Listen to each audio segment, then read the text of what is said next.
See the game more clearly with high-definition spectacle lenses from Norville Opticians. Then, Paddy, your first run out in a Gloucester shirt coming up this weekend. What are your thoughts going into it?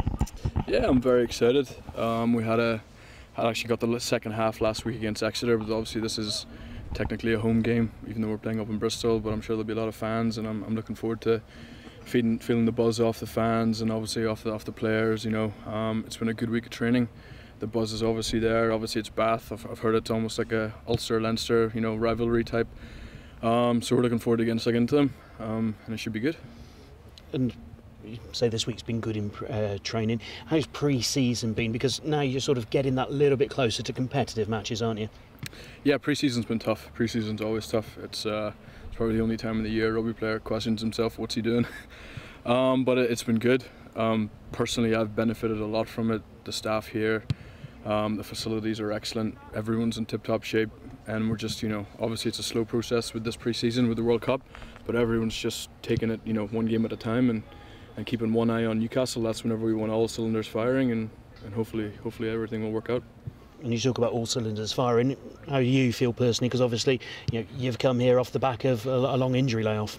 Yeah, I feel good. I had a long injury about 3 years ago. I played a season in France last year, which probably benefited a lot more than staying here with the whole separations between matches over there. But I feel physically the best I've been, mentally the best I've been. I'm just looking forward to playing for Gloucester this year and trying to, you know, improve myself and put my hand up. It could be a right old battle for positions at prop this year, purely because you look at the signings that have been brought in and added to what's already here. The competition's red hot, isn't it? Yeah, I mean, that's what you want, especially in a year of the World Cup where there's no breaks. There's, you know, we all know there's going to be a rotation, but everyone wants to put their hand up for the big games. It's good to have competition. You know, I've come in here and there's 3 loose heads who've been here before.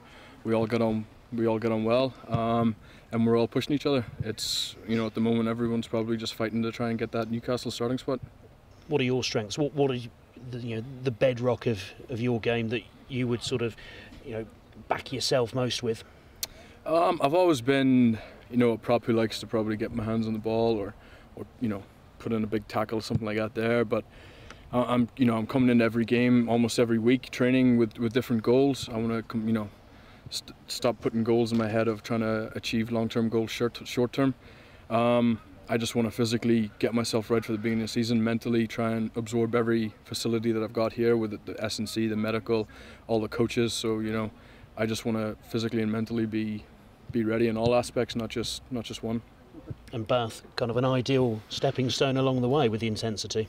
Yeah, I mean, I played Bath a couple of times back in Ireland with Ulster in the Highland Cup at the Rec and at home, and loved the matches, loved the intensity. I know what they bring. I know the English Premiership's very physical, consistently throughout every team in the league. Not like, you know, some people say the Pro 12, you've got a couple of weaker teams, but it's something that Bath will take on board. Put everything out in the pitch on Saturday, everything that we've worked on, and then that's it, on to